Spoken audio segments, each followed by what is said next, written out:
안녕하세요. 오늘은 우리 예전 소득세 할 때 강의하지 않았던 동업기업에 대한 과세 특례를 공부할 차례예요. 여러분들 이제 교재로는 이제 839페이지에 있는데요. 브로운에서 동업기업에 대한 조세 특례 있죠. 이 놈에 대한 내용 공부할 건데, 이 규정은 2009년도에 최초로 도입됐고요. 그 최초로 도입된 그 해에 회계사 2차 시험에서 이제 한번 출제가 된 바 있고, 그리고 이제 몇 년 뒤인 2012년, 13년도인가요? 그 정도에 세무사 1차 시험에서 간단한 이제 보기 한 줄로 출제가 된 적이 있고, 그 외에는 뭐 출제된 적이 없어서 굉장히 중요하거나 한 그런 내용들은 아니긴 해요. 하지만 이제 뭐 다른 파트에 영향을 주는 것도 좀 있고 해서 가급적 뭐 많은 내용 아니니까 공부를 좀 하시면 좋을 것 같고, 교재에 보시면 내용은 상당히 많은데요. 이게 뭐 다 시험에 나올 만큼 중요할 것 같지는 않아요. 그 중에 이제 중요한 것들 위주로 추려서 설명할 거니까 제가 설명하는 정도까지만 못 보시면 큰 문제는 없지 않을까 싶어요. 자, 어떻게 되는지 한번 설명을 해보죠. 자, 이렇게 미리 필기를 좀 했는데요. 우리나라에 이제 일반적인 법인이 있으면 그 법인이 벌어들인 소득을 주주에게 배당했을 때, 그때 이제 우리나라의 과세 체계는 법인이 소득을 벌었으니 법인 단계에서 한번 1차적으로 과세를 하겠죠. 그리고 주주에게 이전될 때 다시 그 주주에게 과세를 하겠죠. 이 주주가 법인 주주라면 법인세를 물리는 것이고, 이 주주가 개인 주주라면 배당 소득세를 이제 물리게 되겠죠. 그런데 이미 법인 단계에서 한번 물리고 주주 단계에서 또 한번 물리니까 이중과세가 되는 것이고, 세법은 그러한 이중과세를 조정하기 위해서 법인 주주라면 수입 배당금 입금 물산입, 개인 주주라면 그로스업을 적용하게 이제 그렇게 하죠. 자, 근데 우리나라 이제 법인들 중에 인적회사의 경우 한번 예를 들어볼게요. 우리 이제 인적회사라 하면 우리나라 상법에 의한 한명회사, 합자회사를 얘기하죠. 그러한 회사의 구성을 우리는 사원이라고 하고, 이러한 이제 사원들은 대부분 무한책임 사원이죠. 이때 무한책임 사원이라는 뜻은 이 인적회사가 한 행위에 대해서 최종적으로 얘가 책임을 진다라는 얘기죠. 이익이 발생해도 얘가 당연히 이제 배분받아서 가져가는 거지만, 얘가 손실이 발생했을 때 그 손실을 이 무한책임 사원이 끝까지 부담하게 되죠. 이때 이제 이렇게 무한책임을 진다는 걸 역으로 얘기하면, 그 인적회사가 한 행위는 인적회사가 한 게 아니라 최종적으로 누가 한 것이다? 얘가 한 거예요, 얘가. 최종적으로 얘가 한 것이니까 제가 번 이익이든 제가 번 손실이든 전부 다 얘가 책임지는 거예요. 우리 이제 인적회사의 개념은 이러한 사원들을 개별적인 이제 인격체로 일일이 이제 대표자로 내세우면 번거로우니까 이러한 여러 명의 사원들을 대표하는 인격체로 인적회사를 대신 세운 것 뿐이고, 이 인적회사의 주체는 사원이다라는 관점이어서 얘가 하는 모든 이익 손실을 얘가 책임지게끔 하는 그런 개념이 이제 무한 책임인데요. 우리나라 이제 세법의 기본 입장은 이 법인이 인적회사이든 아니면 주식회사, 유한회사 같은 물적회사이든 상관없이 우리나라의 기본 과세 체계는 위쪽이에요. 이 인적회사든 물적회사든 번 소득에 대해서 법인 단계에서 한번 과세가 되고, 주주 단계에서 사원 등의 주주 단계에서 다시 한번 과세해서 이중 과세 조정을 하는 그런 방식인데요. 선진국은 꼭 그런 것만 있지는 않더라는 거예요. 선진국의 입장에서는 어떻게 하냐면, 얘가 번 소득인데 아까도 얘기했지만 무한책임이란 얘가 한 행위가 아니라는 것이죠. 오른쪽에 있는 구성원이 한 행위죠. 그러면 그때는 얘한테 과세하지 않고 얘가 한 행위니까 얘한테만 과세하는 거야. 즉 인적회사 단계에서는 과세하지 않고 구성원에게만 전부 다 과세하는 것이죠. 그래서 인적회사가 벌어들인 소득이 있으면 그 소득을 구성원에게 전부 다 배분해서, 실제로 이제 배당으로 넘겨가지 말고 인적회사가 번 걸 전부 다 얘가 번 걸로 간주하여 얘한테만 과세하는 거예요. 그럼 이렇게 되면 이제 이 단계에서는 과세가 이루어지지 않고 구성원 단계에서만 과세가 이루어지는 것이니까요. 결과적으로 이중과세 개념이 없게 된다는 거 이해하시겠죠? 그래서 이러한 이제 과세 방식이 있는데, 그때 이제 우리나라 세법에서 선진국에서 그런 식으로 과세하니 우리나라에서도 그런 제도를 한번 도입해보자라고 해서 만든 게 이 제도이고, 그때 이 제도는 강제로 적용되는 것은 아니고 이러한 인적회사가 신청할 때에 한해서만 되는 거예요. 그래서 신청을 하게 되면 외국 기업처럼 외국 세법처럼 얘한테는 과세하지 않고 구성원에게만 이제 과세하는데, 그때 이제 우리는 용어 이 인적회사를 뭐라 부르냐면 동업기업이다라고 하고, 여기 있는 구성원들을 동업자다 이렇게 표현해요. 그래서 이제 정식 이제 법문구는 동업기업 특례를 신청한 법인에 대해서는, 동업기업에 대해서는 법인세를 과세하지 않고 동업자에게만 과세한다 이렇게 이제 하고 있죠. 자, 근데 이제 이러한 이제 근방의 설명요, 이게 여러분들 예전에 소득세에서 배웠던 공동사업장의 과세 체계하고 유사한 컨셉이 있죠. 공동사업장이라 하면 몇 명의 이제 구성원이 함께 동업 사업을 하는 것이죠. 그때 우리는 공동사업장 자체에서 번 소득을 전부 다 구성원에게 분배해서 과세하죠. 공동사업장에서 번 거지만 공동사업장의 주체는 누구인 것이다? 구성원, 거주자 구성원인 것이겠죠. 그래서 공동사업장을 비록 1거주자로 보아 금액을 계산하기는 계산하되, 그렇게 번 금액을 전부 다 구성원에게 손익 분배 비율로 배분하여 과세하는 것이죠. 얘도 마찬가지예요. 얘도 마찬가지로 공동사업장처럼 얘를 하나의 이제 인격체로 보아 얘가 번 금액이 얼마인지를 구하고, 그렇게 번 금액이 있으면 실제로 얘한테 이전했건 안 했건 그런 상관없이 얘가 번 소득을 무조건 손익 배분 비율로 얘한테 배분해서 얘한테 다 과세하는 그런 체계니까, 결국 공동사업장의 소득금액 과세 체계나 동업기업 과세 체계나 똑같은 거예요. 하지만 그러면 같은 게 왜 있느냐인데요, 당연히 차이가 있는 것이겠죠. 어떤 차이가 있냐면, 우리 소득세에서 배웠던 그 공동사업장 과세 특례 규정은요, 구성원이 전부 다 거주자인 것을 전제하고 만들어진 거예요. 구성원이 거주자가 아닌 이외의자가 있을 때는 그 공동사업장 과세 체계를 적용할 수가 없어요. 그러다 보니 세법에서는 요즘같이 복잡한 경제 현상에서 보면 동업을 하는 구성원들이 꼭 거주자만 있는 건 아니겠죠. 거주자랑 비거주자랑도 있고 거주자랑 내국법인도 있고, 그래서 구성원이 다양하게 존재할 수 있겠죠. 그때 이제 다양한 구성원의 존재를 하는 그러한 동업을 과세하기 위해서 만든 규정인 것이다. 그래서 현재 이 동업기업 과세 특례는 이 구성원, 동업자가요, 거주자, 비거주자, 내국법인, 외국법인 일대 전부 다 가능한 그러한 체계인 것으로 그렇게 이해하시면 되겠고, 자, 그럼 구체적으로 이제 어떤 식으로 과세할 것인지 간단한 사례로 한번 해볼 건데요. 이 사례는 여러분들이 이제 우리 개론 목차 서브노트 67페이지에 있는 사례예요.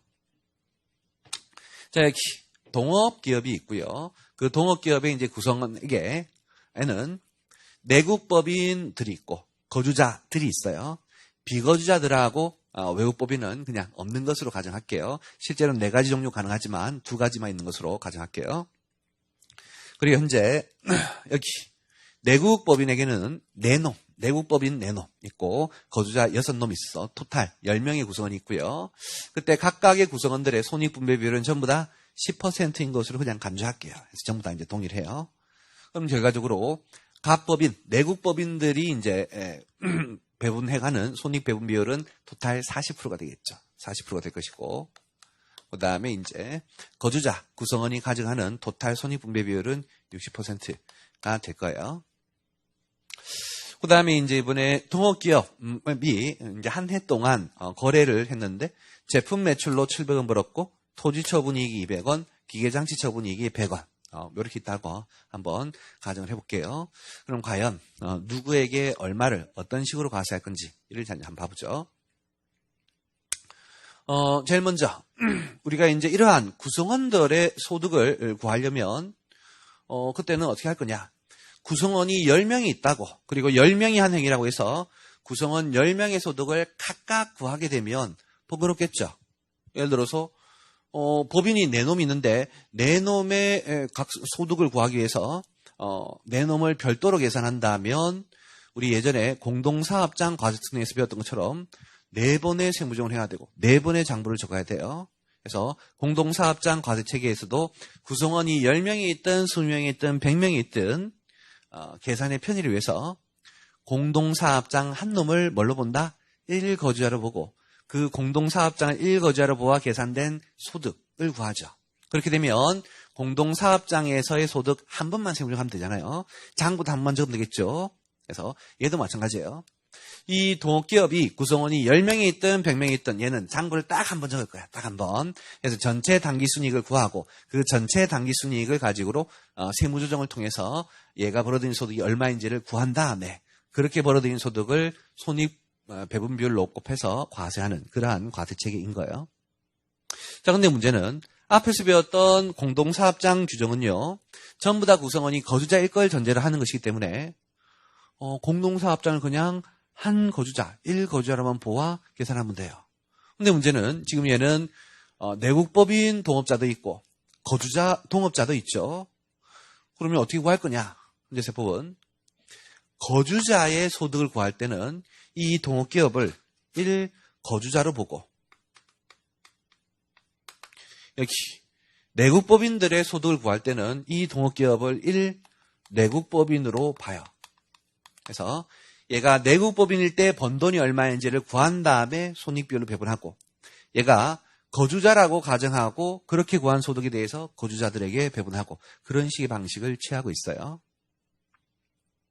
자, 그렇다면 먼저 얘를 1내국법인을 본다면 동업기업의 각사소득은 얼마일 것이냐. 제품 판 거든 토지 판 거든 기계장치 처분 판 거든 전부 다 각사소득이겠죠. 그래서 합친 1,000원이 각사소득이 될 것이고 그에 반해서 이 동업기업을 1거주자로 보게 되면 제품 팔아서 번 건 사업소득인 것이고 토지 팔아서 번 건 양도소득인 것이고 기계 처분해서 번 건 비열거소득이죠. 우리 거주자는 소득세를 적용하고 소득세는 기계장치 처분이익은 비열거소득으로 과세하지 않잖아요. 그래서 결국 뭘로 볼 거냐에 따라서 과세가 되는 소득이 이렇게 달라지겠죠. 그 다음 이렇게 해서 이제 1단계를 이제 우리 하시고, 그 다음에 이제 2단계는 이제 그렇게 벌어들인 소득을 배분해 줘야 되는데, 이때 요놈은 배분할 때, 현재 법 체계상 바로 최종 구성원에게 배분하지 말고 중간 단계를 거치도록 해요. 현재 동업자의 종류가 내국법인 동업자가 있고 거주자 동업자가 있죠. 그러면, 내국법인 애들, 내놈이 있으니까 그 내놈을 묶어서 내국법인 동업자군, 그리고 거주자들 묶어서 거주자 동업자군 이렇게 부르래요. 그래서 이렇게 각각의 동업자군에게 배분한 다음에 다시 또 배분하게끔 그렇게 해요. 그럼 이제 내국법인 동업자군에게 배분될 소득은 얼마냐?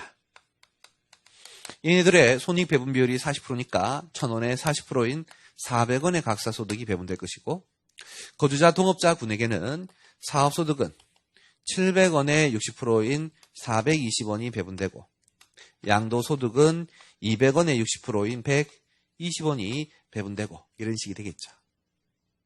그렇게 해서 이제 동업자군에게 배분하고 그다음에 이제 마지막으로는 최종 동업자에게 배분할 건데 그때 이제 갑법인에게는 현재 동업자군의 소득이 400원 있죠. 요거 내놈이 배분하는 것이고 그 내놈의 손익 배분 비율의 합계액은 40%. 그 중에 갑은 10% 해서 최종적으로는 100원만큼의 각사소득을 배분받는 것이겠죠. 사실 우리가 처음에 구한 1내국법인으로 계산하게 된 각사소득 1,000원이 있죠. 이 1,000원을 바로 갑의 손익 배분 비율인 10% 곱해서 한 거와 똑같은 거예요. 다만 이제 법체계상 이렇게 동업자 군별로 거친 다음에 하도록 하고 있기 때문에 이렇게 계산한 것이죠. 여기는 A 거주자도 마찬가지예요. A 거주자도 먼저 사업소득 같은 경우에는 거주자 동업자군이 이제 420이었고 여기 손익분배 비율 다 합치게 되면 60%고 그 중에 이제 10%에서 70원이고 양도소득도 동일한 방식으로 120원 곱하기 60%분의 10% 해서 20원. 바로 손익 배분 비율을 곱했을 때와 뭐 동일한 금액이 나오게 되겠죠. 그래서 이런 식으로 계산해요. 혹시라도 이제 우리 이제 이 동업기업 과세특 내에서 계산 문제가 나온다면 아마 요 100원, 70원, 20원을 이제 간단하게 구할 수 있게끔 뭐 그렇게 자료가 제시될 것 같아요. 그래서 이제 첫 번째 하나 요거 했고요. 그다음 이제 두 번째 이제 출제가 될 수 있는 정도 계산에서 이제 출제될 수 있는 내용을 볼게요. 우리 이제 좀 전에 했던 요 갑법인을 가지고 한번 해볼게요. 갑법인. 자, 갑법인이 이제 당초에 X1년 1월 1일 날 이 이제 동업 기업에 출자를 했어요. 그래서 현금 1,000원 나오고 차변에 이제 지분가액이라고 써요. 먼저 이 동업기업 과세내는 주식회사에 대해서 적용하는 것은 아니에요. 주식회사는 이제 물적회사니까 무한 책임이 아니니까 적용할 수 없겠고 주로 이제 인적회사와 같은 무한 책임을 지는 경우에 적용하는 것인데 그때는 이제 우리가 주식이라고 부르지 않고 지분이라고 부르죠. 지분. 그래서 그런 차원에서 요거 현금 나온 것만큼 지분가액이다 이렇게 표현해요. 자, 그랬다가 이제 이번에 X1년도에 저 동업기업이 벌어들인 소득 중에 갑의 소득으로 보는 금액이 얼마예요? 100원이죠. 100원. 이렇게 동업기업이 벌어들인 이익이 있으면 그 이익이 구성원에게 현금으로 넘어오는 거 말고 번 거에다가 걔가 번 거에다가 바로 손익배분비를 때려서 갑의 소득을 100원이라고 보는 행위를 우리는 배분이라고 해요. 동업기업의 소득을 동업자의 소득으로 보는 행위를 우리는 배분이라고 하고 그렇게 이제 지금 같으면 100원을 배분받을 것인데 그 100원에 대한 세법상 분계는 뭘 거냐 하는 것이죠. 기본적으로 가법인의 소득으로 과세하는 거니까 수익인 건 알겠고 그때 차변에 현금 받은 거 없는 것도 수익이죠. 그러면 뭘 거냐? 지분가액으로 회계 처리해요. 이 개념은 뭐하고 동일하냐면 여러분들이 우리 이제 재무회계에서 고급 회계 배울 때 지분법 회계 처리 배웠죠. 지분법 회계 처리. 지분법이란 이렇게 이제 어떤 법인이 있고 여기 주주가 있는데 이 법인이 번 이익을 무조건 누구 이익인 것처럼 주주 이익인 것처럼 회계 처리하는 것이죠. 그래서 이 법인이 100원 벌고 주주의 지분율이 30%라면 주주에게 30원만큼 수익으로 과세하는 게 수익으로 보는 게 이제 지분법이죠. 바로 그 개념인 거예요. 그 개념. 그래서 이렇게 저 법인이 번 돈을 10%만큼 나의 수익으로 보면 나의 지분가액도 이렇게 증가해야 되는 거예요. 아시겠죠? 그래서 동업기업 과세 특례의 개념이랑 지분법 회계처리랑 동일한 개념으로 그렇게 이해하시면 되겠어요. 그럼 밑에 것도 마저 이해가 될 건데 우리가 좀 전에 이제 동업기업이 한 해에 1,000원을 벌었죠. 근데 이렇게 벌은 1,000원을 동업기업이 계속 현찰로 가지고 있지는 않고 구성원들에게 현금으로 배당 줄 수 있겠죠. 배당. 그래서 이번에 갑법인이 배당을 받는데 가정하기를 한 70원 정도 배당을 받는다고 한번 가정해 볼게요. 이렇게 동업기업의 자산이 동업자에게 이전되는 걸 우리는 분배다라고 해요. 배분이라는 단어와 분배라는 단어 구분했어야 돼요. 배분이란 동업기업의 소득이 무조건 동업자의 소득으로 보는 것을 배분이다라고 하는 것이고 그에 반해서 분배라고 하는 것은 동업기업의 실물자산, 현금이라든지 뭐 토지, 주식 이런 것들 자산들이 구성원에게 이전되는 것을 우리는 분배라고 하고 이번에 이제 우리가 알고 있는 통상의 배당적 성격으로 동업기업이 이제 구성원에게 70원의 현찰을 줬대요. 그럼 이제 갑법인은 70원 받은 건 분명하고 이것을 수익으로 과세할 수 있을 거냐? 그건 없겠죠. 왜? 이 70원이란 건 100원 번 거 중에 70원이 나한테 넘어온 것인데 우리 이미 100원 자체를 수익으로 과세했으니 또 70원을 수익으로 또 할 수는 없는 것이겠죠. 그래서 여러분이 재무회계에서 배웠던 지분법 회계 처리에서도 배당금 받으면 뭘로 처리했어요? 주식을 깠죠. 동일한 거예요. 여기 지분가액을 까는 거야. 이렇게 아시겠죠? 그래서 지분법 회계 처리하고 동일한 관점으로 이해하시면 되겠고 자 이제 이것을 처분했대요. 이 갑법인이. 그때 이제 지분가액을 1,500원에 이제 처분했다면 그때는 처분이익은 얼마일 것이냐 하는 건데요. 당연히 요 시점까지 지분가액 계산하시면 되겠죠. 최초의 지분가액은 1,000원이었고 100원 증가해서 1,100원이고 그 다음에 지분가액이 70원 감소해서 1,030원이 되겠죠. 참고로 지금 제가 칠판에 쓰는 요 분계는 여러분들 서브노트에는 어디에 있는 거냐면 2페이지 넘겨서 69페이지에 있는 사건 하고 있어요. 69페이지에 있는 거. 그럼 처분이익은 얼마냐면 470원이 될 것이고 이 처분이익 470원을 구하라 라는 계산 문제가 나올 수 있는데요. 자, 그때 주의할 거. 처분이익은 금방처럼 뭐 이렇게 고급 회계 이해하시면 쉽게 알 수 있고요. 그때 우리 법인이라면 당연히 법인의 지분 처분이익은 각사 소득이 될 것이고 개인이라면 지분의 처분이익, 일종의 주식의 처분이익하고 똑같은 식인데 우리 개인 같은 경우에 주식 처분하면 상장 주식은 기본적으로 비과세이고 비상장 주식은 양도소득으로 과세하는 거 아시죠? 우리가 인적회사 같은 무한 책임인 경우에는 절대로 상장은 불가능해요. 그래서 지분가액은 항상 비상장 주식처럼 생각하시면 되겠고 비상장 주식이라면 무슨 소득이다? 양도소득이 되는 것이겠죠. 그래서 이게 법인이 아닌 개인이 처분했다면 양도소득으로 과세된다는 것까지 좀 이해하시면 되겠고요. 그 다음, 조금 전에 이제 했던 첫 번째 사례를 약간 이제 변형해서 추가적인 가정으로 좀 설명해 볼게요. 똑같은 이제 가법인인데요. X1년도 1월 외출자, X1년 12월 30일 날 100원의 배분까지는 조금 전에 했던 왼쪽의 케이스하고 똑같아요. 자, 이제는 뭐 할 거냐면, 우리 저 동업기업이 처음에는 사업을 잘해서 100원만큼 가백에 소득을 배분해 줄 수 있었지만, X1년도에는, X2년도에는 제가 손해를 봤어요. 동업기업이 손실을 발생했으면 그 손실도 누구의 손실인 것이다? 갑의 손실인 것이고 그 손실액이 70원이다라고 가정해 볼게요.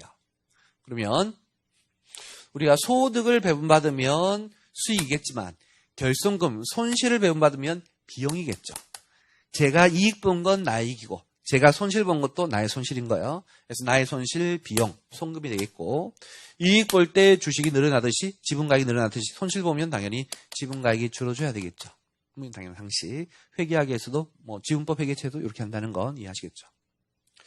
자, 근데 만약 이 결손금이 과다해요. 조금 전에는 이제 결손금이 70원인 것으로 가정했는데 조금 더 많이 해서 결손금이 1,500원인 것으로 엄청나게. 아까 이익은 소득의 배분은 100원이었는데 결손금의 배분은 1,500원으로 이렇게 인 것으로 한번 가정해 볼게요. 그렇게 되면 이제 여기 분계가 이제 어떻게 달라질 거냐면 기본적으로 결손금이면 비용인 거 아시겠죠? 그때 이 비용 1,500원으로 그대로 비용을 잡게 되면 지분가액도 1,500원만큼 감소하겠죠. 근데 이렇게 하면 어떤 문제가 있냐면 처음에 1,000원 증가했고 100원 증가해서 이제 1,100원인 것이겠죠. 이거는 이제 없고 1,100원인 상태인데 지분가액이 1,500원 감소하면 지분가액이 마이너스 400원이 되고 지분가액, 자산이 마이너스가 될 수는 없는 거예요. 자산의 제일로 적은 금액은 얼마다? 0인 것이겠죠. 0. 그래서 세법은 이때 이 지분가액은 1,500원만큼 다 감소하지 않고 지분가액인 1,100원까지만 감소해요. 1,100원까지만. 그래서 지분가액이 0이 되도록 하는 것이죠. 이렇게 되면 결과적으로 이 갑이 실질적으로 손해본 효과는 1,500원인데 손금은 100원만 인정받았으니까 나머지 400원만큼의 손금은 아직 인정받지 못한 것이죠. 자, 이렇게 나의 손실이 있지만 나의 소득에서 차감하지 못한 걸 우리 뭐라 한다? 2월 결손금이라고 하는 거 아시죠? 그래서 법인세에서도 올해 발생한 손실이 있으면 나중에 10년간 2월에서 소득에서 뺄 수 있죠. 물론 2008년도 이전에 발생한 결손금은 5년간 이월하고 2009년 이후에 발생한 결손금은 10년간 이월하는데 이 동업기업 과세특례 규정이 2009년도에 처음으로 만들어졌어요. 그래서 결손금 10년간 이월하는 시점부터 만들어졌기 때문에 법은 요 손실본 400원은 향후 10년간 이월 해서 이후 년도에 배분받을 소득에서 차감한다. 이렇게 해요. 자, 그거 한번 해볼 건데 자, 다시 가정을 해서요. X3년 12월 30일 날 동업기업으로부터 소득을 배분받고요. 이때는 플러스 소득 얼마냐면 600원을 배분받는 것으로 한번 가정해 볼게요.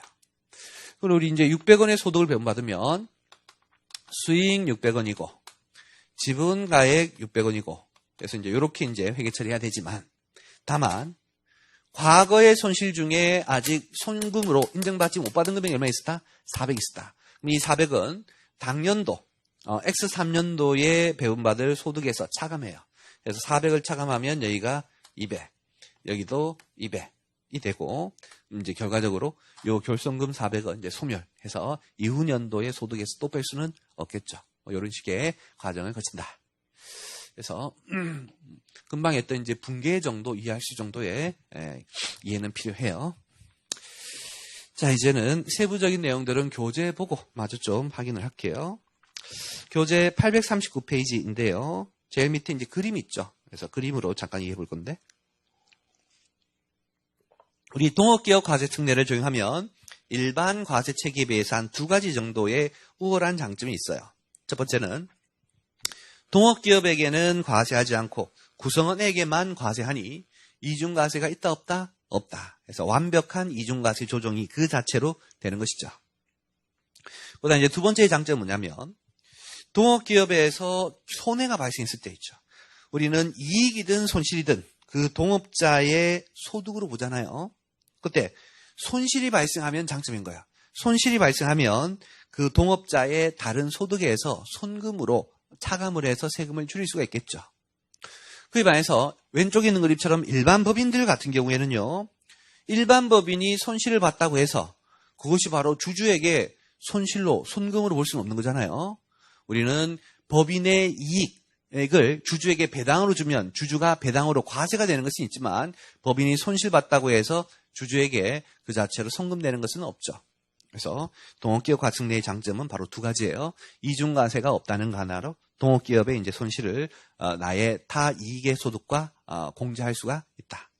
넘겨서 840페이지에 1번 동업기업 과세에 적용해서요. 저번 줄에 적용법인데 동업기업이라 함은 둘 이상이 금전이나 그 밖의 재산, 노무 등을 출자하여 공동사업을 경영하면서 발생한 이익 또는 손실을 배분하기 위해서 설립한 단체. 그래서 우리 예전에 배웠던 공동사업장의 정의와 유사한 면이 있죠. 그 밑에 동업자라 함은 이러한 동업기업의 출자자인 거주자, 비거주자, 내국법인, 이국법인 등을 말한다라고 해서 공동사업장 과세특례는 거주자 구성원에 한해서만 적용될 수 있는 것인데 얘는 거주자뿐만 아니라 비거주자, 내국법인, 외국법인이 되어 있다는 건 아까 설명드렸고 밑에 줄에 동업기업 과세특례는 동업기업으로서 다음 중 어느 하나에 해당하는 단체가 특례 적용 신청을 한 경우에 그래서 신청해야만 되는 것이지 강제로 적용하는 것은 아닌 거예요. 그래서 좀 전에 했던 인척회사, 합자회사, 한명회사라고 할지라도 원칙적으로는 일반 법인세 과세 체계를 적용하는 것이 원칙이다. 그 다음에 이제 적용할 수 있는 단체 등을 보시면 동그라미 3번 먼저 보시면 아까 얘기했던 한명회사, 합자회사 이게 이제 가장 대표적인 것이고요. 뿐만 아니라 동그라미 1번에 있는 민법에 따른 조합 2번에 있는 상법에 따른 합조조합, 익명조합, 조합도 가능하고요. 동그라미 4번에 보시면 법무법인, 그리고 두 번째 줄 끝에 회계법인, 세무법인 등도 전문가들이 만든 이제 조직체도 가능하게끔 이렇게 하고 있어요. 뭐 동그라미 5번은 뭐 그렇게 중요한 건 아니니까 보시고 넘어가시면 되겠고. 이제는 그 밑에 칼로 2번. 동업기업 및 동업자의 납세 의무 해서 첫 번째 법문구 중요해요. 동업기업에 대해서는 소득세나 법인세에 따른 소득세와 법인세 납세 의무 규정에도 불구하고 소득세나 법인세를 부과하지 않는다라고 되어 있는데 아까는 제가 처음에 설명할 때 동업기업을 인적회사로 설명해서 동업기업이 꼭 법인인 것처럼 가능했는데 그건 아니죠. 조금 전에 왼쪽에 봤던 것처럼 조합 등도 가능했었죠. 우리 조합이 있다면 조합은 소득세를 낼 수 있어요. 알겠죠? 그래서 동업기업이 법인으로 분류되면 법인세를 내고 동업기업이 조합으로 분류되면 소득세를 내야 되는데 이러한 특례 적용 신청을 하면 걔들은 법인세도 안 내고 소득세도 안 낸다는 거예요. 그 밑에 줄에 그 대신에 이렇게 동업기업이 내는 대신에 안 내는 대신에 동업자는 배분받은 동업기업의 소득에 대하여 소득세나 법인세를 납부할 의무를 진다. 그래서 구성원 동업자가 거주자나 비거주자라면 소득세, 내국법인, 외국법인이라면 법인세를 내야 되겠죠. 여기서 배분이라 함은 동업기업의 소득 혹은 결손, 이익이나 손실을 각 과세년도의 종료일에 자산의 실제 분배 여부와 관계없이 무조건 동업자의 소득 혹은 결손으로 기속시키는 거. 그래서 동업기업이 번 걸 무조건 동업자 것으로 보는 것을 배분이다 라고 하는 것이죠. 그 다음에 이제 그 밑에 방갈로 이번에 동업기업 전환법인의 청산소득에 대한 법인세. 개념만 이해하시면 되겠는데 예를 들어서 법인인 동업기업이 있어요. 뭐 인적회사 예를 들어보죠.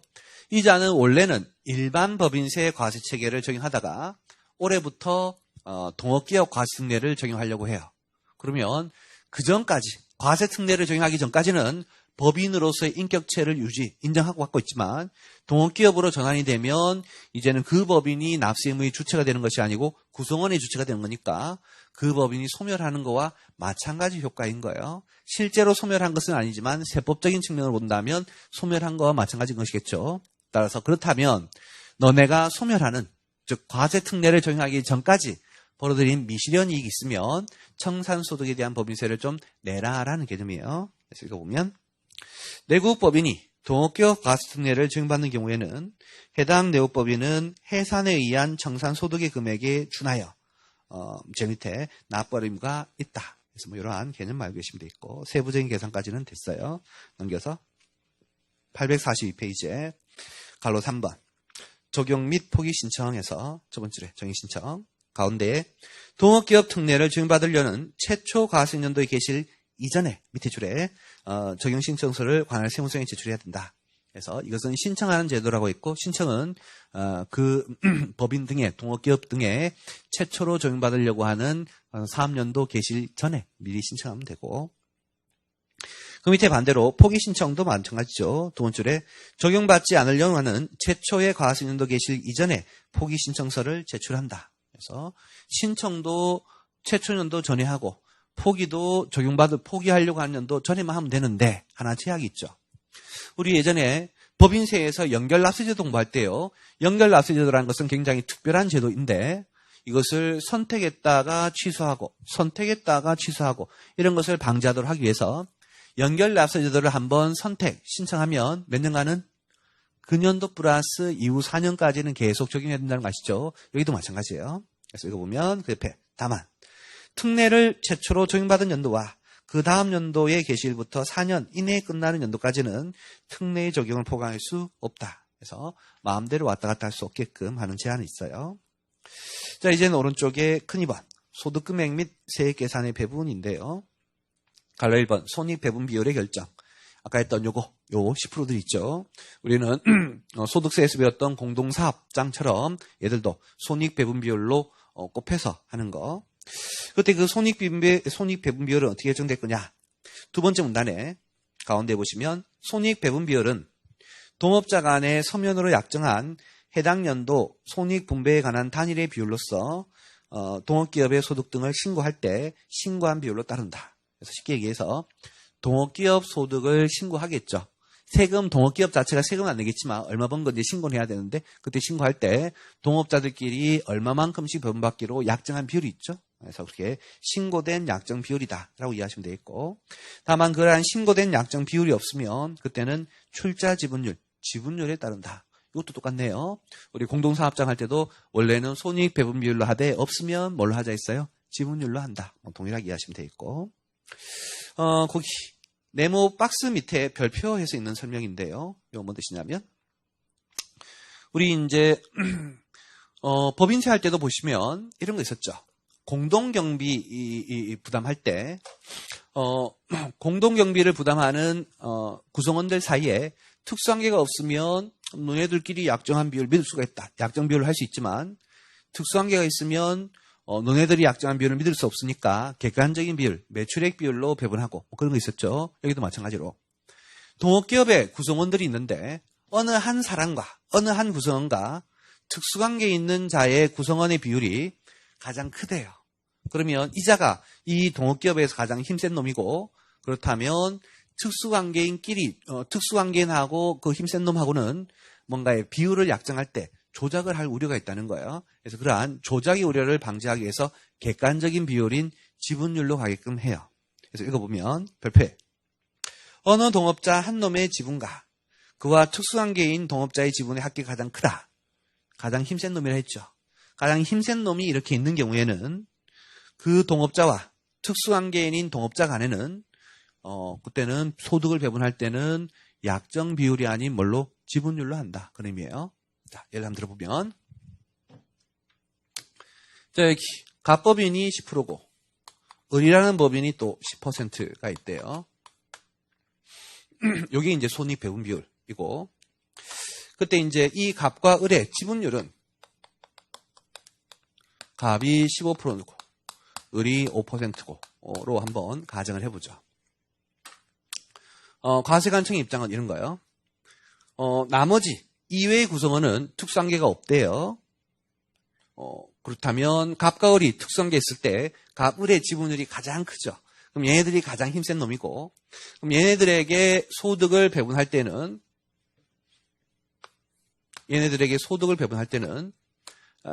저기 400원 동업자군 400원에다가 얘네들 둘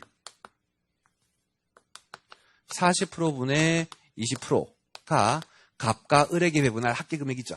그 금액이 이제 200원일 것인데 그 200원을 갑에게 배분할 때는 최종적으로 손익배분비율로 하는 게 아니라 지분율에 비례해서 이렇게 하라는 거예요. 이렇게 함으로써 이 둘이 20%의 손익분배 비율인데 그 20% 중에 10% 나눠 가져가기로 한 거잖아요.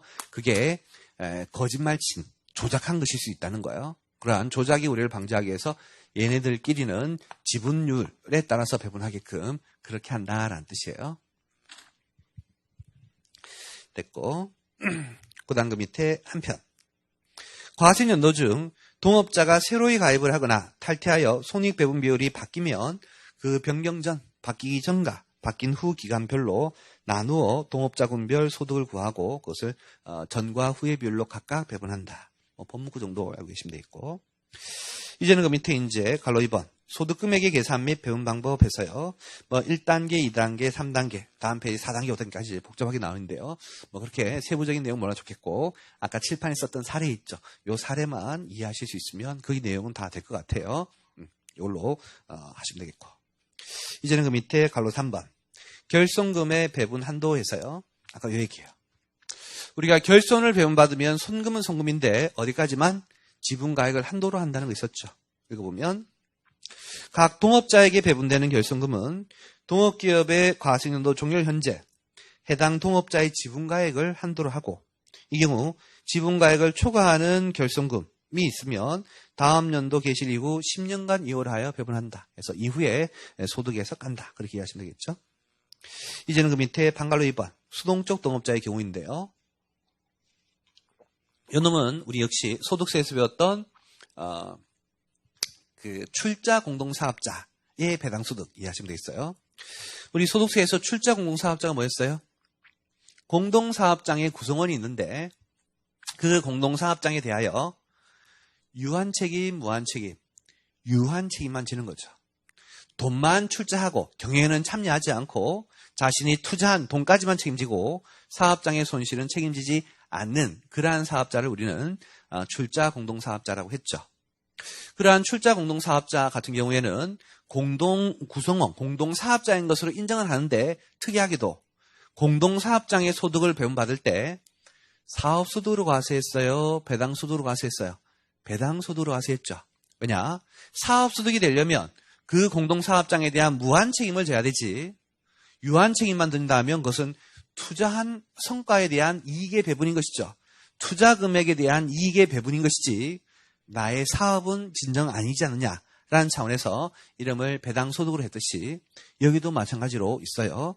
우리는 공동기업, 공동사업에서의 출자 공동사업자를 여기에서는 수동적 동업자다 이렇게 불러요. 읽어보시면 두 번째 줄에 동업기업의 경영에 참여하지 않고 출자만 하는 자로서 다음의 요건을 모두 갖춘 자를 우리는 수동적 동업자라고 하고 그 밑에 줄에 요건 보시면 1번 성명이나 상호를 사용하게 하지 않을 것 그리고 2번 무한 책임을 부담하기로 약정하지 않을 것 여기까지는 앞에서 배웠던 출자 공동사업자 요건하고 똑같아요.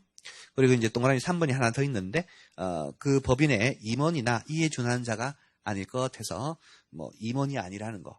우리가 이제 예전에 이제 공동사업할 때는 공동사업장에는 법인세법상 임원과 같이 경영을 책임지는 그러한 자의 개념이 없잖아요. 대표자가 책임지는 것이지. 그래서 법인의 경우에는 여기 동업기업 과세에는 법인에 대해서 적용할 수 있는 것이니까 임원이 아니어야 된다는 게 더 하나 추가된 것으로 그렇게 이해하시면 되겠고. 자, 다시 위로 올라가서 이러한 수동적 동업자에게는 결손금을 배분하지 않는다. 왜? 수동적 동업자는 뭐가 없어요? 무한 책임이 없어. 손실을 책임지지 않아요. 손실을 책임지지 않으니 당연히 손실을 배분받을 수가 없겠죠. 계속해서 해당 과세연도의 종료로부터 10년 이내에 끝나는 연도에 수동적 동업자에게 배분할 때 배분되지 않은 결손금을 소득에 송지하고 배분한다. 그래서 뭔 뜻이냐면 아까 했던 이제 우리 이 사례 있었죠? 이 사례에서 보면 1,500원의 소득을 배분할 때 원칙은 지분가액을 한도로 이렇게 1,100원까지 배분해야 되지만 수동적 동업자라면 아예 배분 자체가 없는 거야. 손실은. 그래서 손금으로 하나도 인정받지 못하고 그리고 그 다음 연도에 이렇게 소득을 배분받을 때 원래는 지분 600원, 그리고 수익 600원 이렇게 해야 되는데 당초 수동적 동업자에게 배분하지 못한 결손금이 얼마가 있었다? 1,500원이 있었죠. 그럼 이 1,500원은 손금으로는 인정되지 않지만 나중에 소득을 배분받을 때 거기에서 깔 수는 있는 거예요. 그래서 현재 1,500원이나 배분받지 못한 게 있으니까 수익 0, 지분 0 이렇게 될 것이고, 그러면 이제 남아있는 이월할 금액은 900원이 남아서 이후 년도의 소득에서 차감할 수가 있겠다. 그런 얘기예요. 됐고, 그 밑에 갈로 4번. 동업자가 배분받은 소득의 구분해서요. 먼저 오른쪽 페이지 박스를 먼저 보시면, 거주자가 이제 배분받으면, 내 소득의 내역에 따라 이자, 배당, 사업, 기타 양도. 그래서, 아까 여기 했던 것처럼, 동업기업이 제품 팔면 사업소득, 저기도, 토지 처분하면 양도소득. 동업기업이 이자 받은 거 있으면, 배당 받은 거 있으면, 얘한테 이제 이자소득, 배당소득, 그렇게 과세한다는 얘기예요.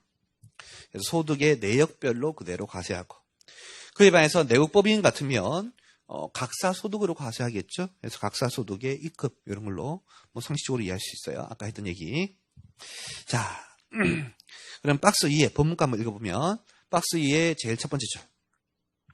동업기업으로부터 배분받은 소득금액 또는 결손금은 동업자 군별로 아래 구분에 따라서 계산한다. 다만 수동적 동업자의 경우만큼은 실제 소득의 내역과 상관없이 무조건 그 밑에 줄에 배당 소득으로 본다라고 되어 있죠. 왜? 출자 공동사업자이든 수동적 동업자이든 이것은 무한 책임이 아닌 이익의 분배인 것이죠. 이익의 분배는 항상 뭘로? 배당 소득으로 과세할 수밖에 없는 거예요. 그래서 이름이 배당 소득이다. 그렇게 이해하시면 되겠어요. 자, 그 정도 하시고 그 밑에 갈로 5번에 공제 가산세 계산 및 배분은 생략하도록 할게요. 넘겨서 847페이지에 큰 4번. 지분가액의 조정 및 양도, 분배, 저번줄에. 지분가액이라 하면 동업자가 보유하는 동업기업 지분의 세무상 장부가액. 그래서 요거 우리가 지분가액들 변했었죠. 요걸로. 그때 밑에 이제 큰 박스를 보시면 이러한 지분가액이 증액조정, 증가하는 경우도 있고 감액조정, 감소하는 경우도 있는데 사유가 증액하는 경우는 자산을 출자하는 경우 당연히 증가할 것이고 돈 주고 매입하는 경우 증가할 것이고 상속 증여 공짜로 받은 거 증가할 것이고 까지는 상식이고요. 주의할 것은 밑에 그 밑줄에 소득금액을 배분받은 경우 그래서 아까 우리 지분법 회계처럼 동업기업의 소득이 있으면 무조건 동업자의 소득이어서 늘어나는 거 아시죠? 요거 감액조정은 이제 감소하는 경우인데 첫 번째가 분배받은 경우 아까 했던 요거 현금 배당 받는 거 그때는 이제 까죠. 지분을 양도하는 경우, 처분하는 경우 상식. 그 다음에 상속 증여되는 경우. 그래서 상속으로 받는다는 게 아니고 상속 증여로 상대방이 준다는 거예요. 감소. 그리고 그 밑에 줄에 결손금을 배분받는 경우도 이제 당연히 감소하겠죠. 넘겨서 848페이지 하단에 보시면 갈로 2번. 동업기업 지분의 양도해서요. 읽어보면 동업자가 동업기업의 지분을 타인에게 양도, 처분할 때에는 해당 지분의 양도 소득에 대해서는 양도세 과세상인 주식 등을 양도한 것으로 보아 소득세나 법인세에 따라 소득세, 개인이라면 양도소득세를 물리고 법인이라면 법인세를 물린다. 그래서 아까 했던 요 얘기 있죠. 요 얘기. 그때 이제 오른쪽에 양도소득은 얼마냐 해서 양도가액에서 취득가액을 빼는데 이때 법문권은 취득가액을 빼라라고 되어 있지만 그 취득가액을 오해하시면 안 될 게 우리가 통상 취득가액은 최초 취득가액 요거 얘기하는 건데 여기서의 취득가액은 최초 취득가액을 의미하는 것이 아니라 장부가액을 의미해요. 그래서 1,100원에서 100원 늘고 70원 감소했죠. 해서 1,030원. 이 숫자로 계산하는 거예요. 박스 밑에도 나와 있죠. 별표에. 지분의 양도소득은 양도일 현재 해당 지분의 가액을 취득가액으로 보아 계산한다. 맞고요.